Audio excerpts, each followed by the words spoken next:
Yəhya 9-cu fəsil. Kör adamın sağalması. İsa yolla gedərkən anadan gəlmə kör bir adam gördü. Şagirdləri ondan soruşdu. Rabbi, kim günah elədi ki, bu adam kör doğuldu? Özü yoxsa ata-anası? İsa cavab verdi. Nə özü günah elədi, nə də ata-anası. Amma Allahın işləri onun həyatında görünsün deyə belə oldu. Nə qədər ki gündüzdür, məni göndərən işlərini görməliyik. Tezliklə gecə gəlir, o zaman heç kim işləyə bilməz. Dünyada olduğum müddətdə dünyanın nuru mənəm. Bu sözləri deyəndən sonra yerə tüpürdü. Tüpürcəklə palçıq düzəltdi və palçığı kör adamın gözlərinə sürtdü. Sonra ona dedi, get Şiloah hovuzunda yuyun. Şiloah göndərilmiş deməkdir. O da gedib yuyundu və gözləri açılmış halda qayıtdı. Qonşuları və əvvəllər onu bir dilənçi kimi tanıyanlar deyirdilər. Əvvəllər oturub dilənən adam bu deyilmi? Bəzisi odur dedi, bəzisi xeyr, amma ona oxşayır dedi. Özü isə mən o adamam dedi. Ondan elə isə gözləri necə açıldı deyə soruşdular. O cavab verdi. İsa deyilən adam palçıq düzəldib gözlərimə sürtdü və mənə Şiloah hovuzuna get yuyun dedi.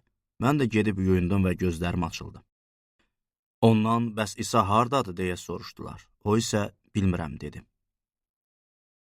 Fariseylərin istintaqı.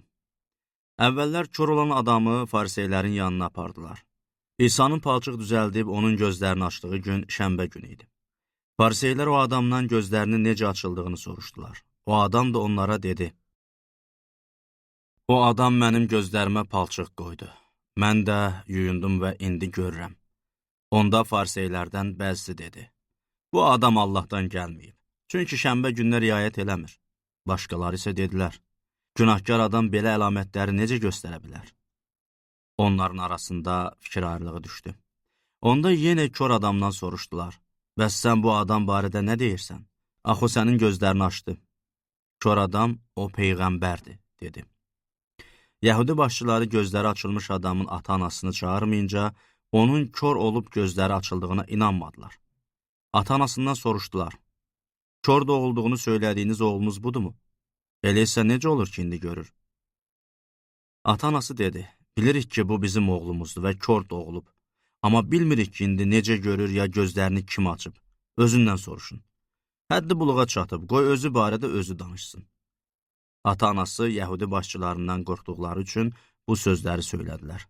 Çünki Yəhudi başçıları artıq qərar almışdılar ki, İsa'nın Məsih olduğunu iqrar eləyən hər kəs sinagogdan qovulsun. Buna görə də o adamın ata-anası həddi buluğa çatıb özündən soruşun, dedi. Yəhudi başçıları əvvəllər kör olan adamı ikinci dəfə çağırıb ona dedilər. Allahın izzəti naminə doğru söylə.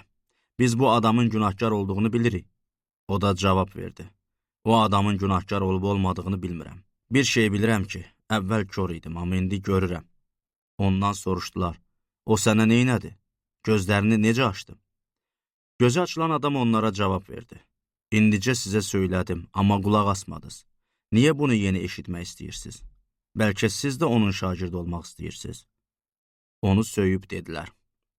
Onun şagirdi sənsən, bizsə Musanın şagirdləriyik.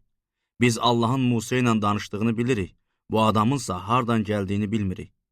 O adam onlara dedi, qəribədir ki, siz onun hardan gəldiyini bilmirsiniz, amma o mənim gözlərimi açdı. Allahın günahkarlara qulaq asmadığını bilirik, lakin mömin olub Allahın iradəsinə əməl eləyən adama Allah qulaq asır. Əzəldən bəri eşidilməyib ki, kimsə anadan gəlmə kör bir adamın gözlərini açsın.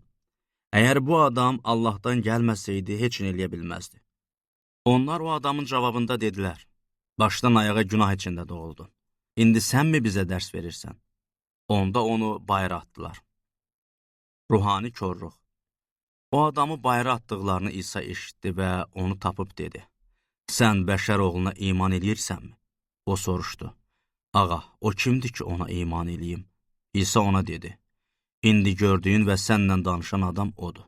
O da, ya Rəbb, iman eləyirəm dedi və İsa'ya səcdə elədi. İsa dedi, mühakimə eləmək üçün bu dünyaya gəldim ki, qoy görməyənlər görsün, görənlərsə kör olsun. Onun yanında olan bəzi fariseylər bu sözləri eşidib, yoxsa biz də körük deyə ondan soruşdular. İsa onlara dedi, Əgər kör olsaydınız, günahınız olmazdı. Amma indi görürük dediyiniz üçün günahınız üstünüzdə qalır.